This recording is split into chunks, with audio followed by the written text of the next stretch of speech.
اعوذ باللہ من الشیطان الرجیم، بسم اللہ الرحمن الرحیم۔ ہر جاندار کو موت کا مزہ چکھنا ہے اور مرنے کے بعد ہر انسان کو اس کے عملوں کی جزا یا سزا ملے گی۔ اس کے دو درجے ہیں، ایک مرنے کے بعد سے قیامت تک، اس کو عالم برزخ کہتے ہیں، اور دوسرا درجہ قیامت سے لے کر ابد اللہ ابد تک ہے، اس کو حشر و نشر کہتے ہیں۔ اس میں پوری جزا و سزا ہوگی۔ سب کفار اور بعض گناہگار مومنوں کو قبر کا عذاب ہوتا ہے۔ بعض گناہگار مومنوں سے قبر کا عذاب بھی معاف ہو جاتا ہے، یا وہ گناہ کے مطابق عذاب پا کر نجات پاتے ہیں۔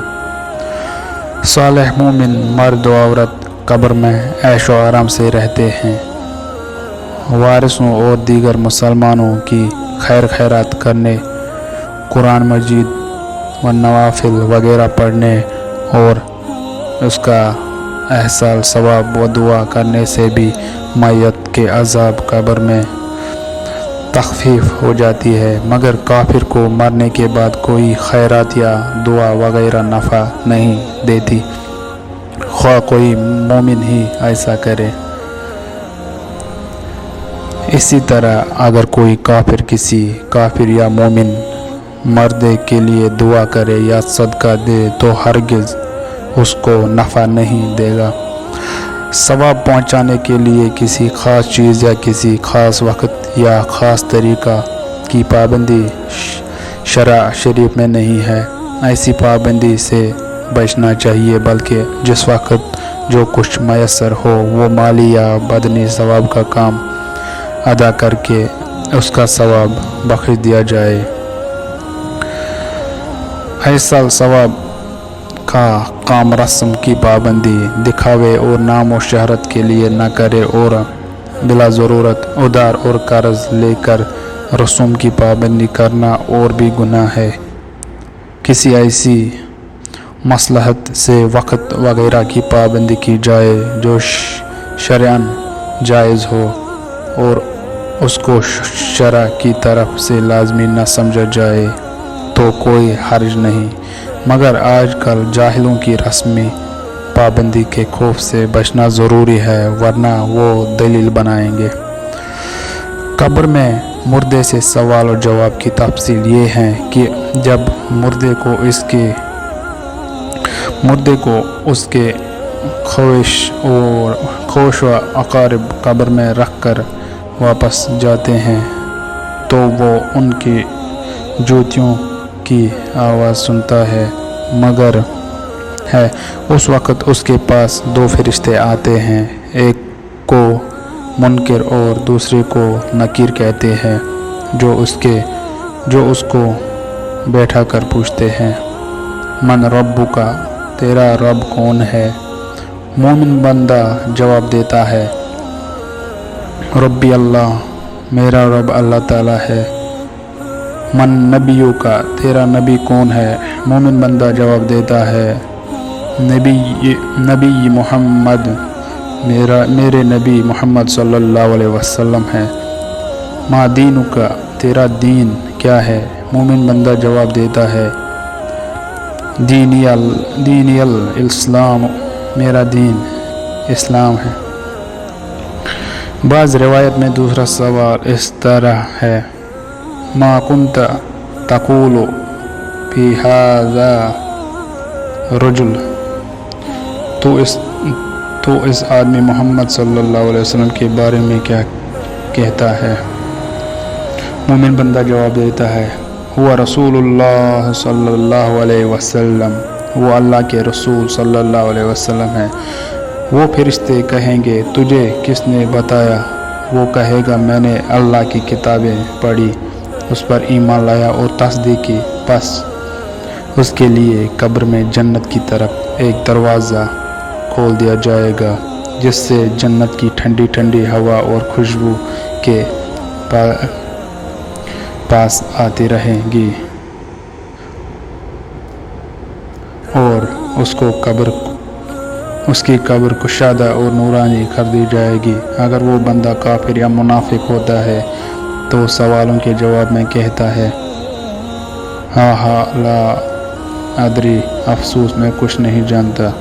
وہ فرشتے اس کو لوہے کے گرزوں ہتھوڑوں سے ایسے مارتے ہیں کہ سوائے جن و انس کے تمام مخلوق اس کی چیخیں سنتی ہے، اور قبر اس کو اس قدر دباتی ہے کہ اس کی پسلیاں ادھر کی ادھر اور ادھر کی ادھر نکل جاتی ہیں۔ پھر دوزخ کی کھڑکی اس پر کھول دی جاتی ہے اور وہ حشر تک اس عذاب میں مبتلا رہتا ہے۔ البتہ بعض مومنوں کو بقدر گناہ عذاب پورا ہو کر اس سے پہلے بھی اس عذاب سے رہائی ہو جاتی ہے، اور کبھی محض اللہ پاک کے فضل و کرم سے، اور کبھی دنیا کے لوگوں کی دعا اور صدقہ خیرات وغیرہ کے ایسا ثواب سے بھی عذاب سے رہائی حاصل ہو جاتی ہے۔ جمعہ کے روز کی برکت سے بھی ہر گناہ گار مومن کو اس روز عذاب سے رہائی ہو جاتی ہے۔ قبر کی تنگی و گھبراہٹ نیک بندوں کو بھی ہوتا ہے، اور کسی گناہ کے سبب یا کسی نعمت کا شکر ادا نہ کرنے کے سبب ذرا سی دیر کے لیے ہوتا ہے، پھر اسی وقت دور ہو جاتا ہے۔ بعض کو اللہ تعالیٰ کی رحمت سے نہیں بھی ہوتا۔ مرنے کے بعد ہر روز صبح و شام کے وقت ہر مردے کو اس کا ٹھکانہ دکھایا جاتا ہے۔